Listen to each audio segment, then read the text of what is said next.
This is In Character.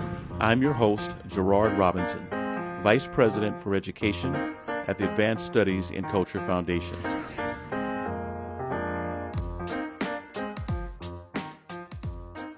Hello, my name is Catherine Bassett. I am here representing Vice President for Education Gerard Robinson of the Advanced Studies in Culture Foundation, and it is my pleasure to have Luann here as our guest for this segment of our one-to-one interviews. Hello, Luann, how are you? Very good. Thank you, Catherine. I'm so glad that you're here. Luann, can you tell us where you are? Yeah, I live in a very rural part of South Dakota. I live on the Cheyenne River Indian Reservation. I teach in a public school, Timberlake. We have about 350 students and one building, K through 12. Wow. And Luann, what do you teach? I teach high school math and science. I just finished my 36th year of teaching, all in rural schools. So the first 17 years I taught in my hometown, and now I teach in the adjacent city, a little bit bigger than my 150 population of the town I live in right now. Okay. And Luann, when you were in college, you were a science major, is that correct?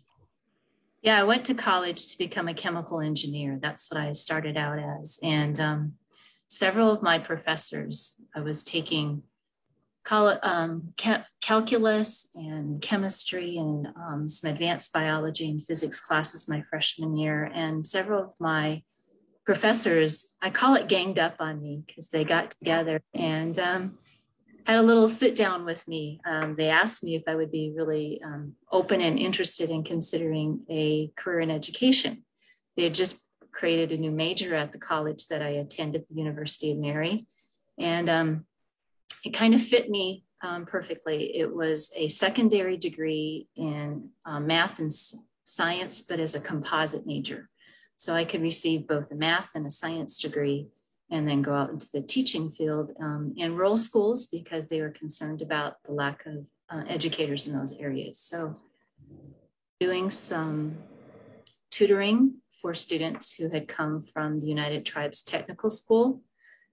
These were mostly older than average ladies who had gotten their, probably like their CNA degree, certified nurse assistant or nursing helper. But they decided they wanted to receive then at the university their degree in nursing, which University of Mary was a premier program in the nation and still is. And they were having difficulty with college algebra and biology. So I had been tutoring those groups of students. And so, yeah, I was invited to enroll in an introductory course, kind of a exploration in career education. And before it was over with, I was hooked. That was where I was supposed to be. That was where you were supposed to be. So chemical engineering went away and education came in its place. Yeah, and I could still take all the calculus and the organic chemistry and all the subject matter that I loved. That really attracted me to the chemical engineering field to begin with. But instead of taking engineering courses, I instead took education classes. So a different E. Different E, yes, a different E. And why rural? I know that you grew up in a rural community, but why did you choose to stay there? I think there are many reasons, but one of them is certainly circumstance. Between my sophomore and junior years in high school, my mother passed away from cancer, and I was the oldest of 5 children. And so my dad was still busy raising my younger brothers and sisters. And there happened to be the year I graduated from college, an opening here in my hometown, and they needed just what I had. They needed someone who could bridge the gap between math and science and teach both those areas. So that's how I got my foot in the door. And after that, I think it was, every year I just enjoyed the students. I enjoyed living in the community, being a part of the community. I had leadership roles almost immediately in a small school. You are the department chair, So I I was asked to become part of leadership almost immediately. So I never felt like I had to pay dues or maybe spend more time. Whatever was the newest, greatest thing happening, I was involved with, and that kept me renewed and encouraged and energized, I think. What is your greatest joy in teaching in a rural community? I still think it's the relationships that I have with my students.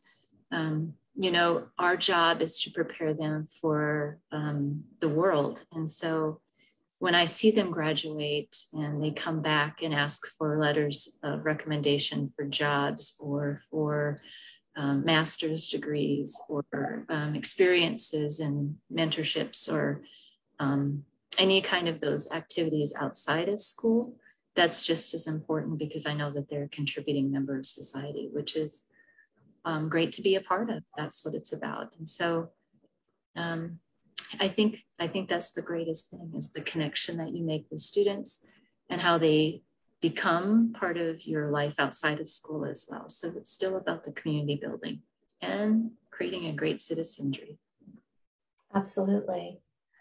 I remember I too taught in a rural community, and I actually left my school the year that I was teaching my second grandchild of a student that I had. And so I know what you mean about that sense of community being so strong, both inside the school and outside in the community. So Luann, you were honored by being selected as your state teacher of the year.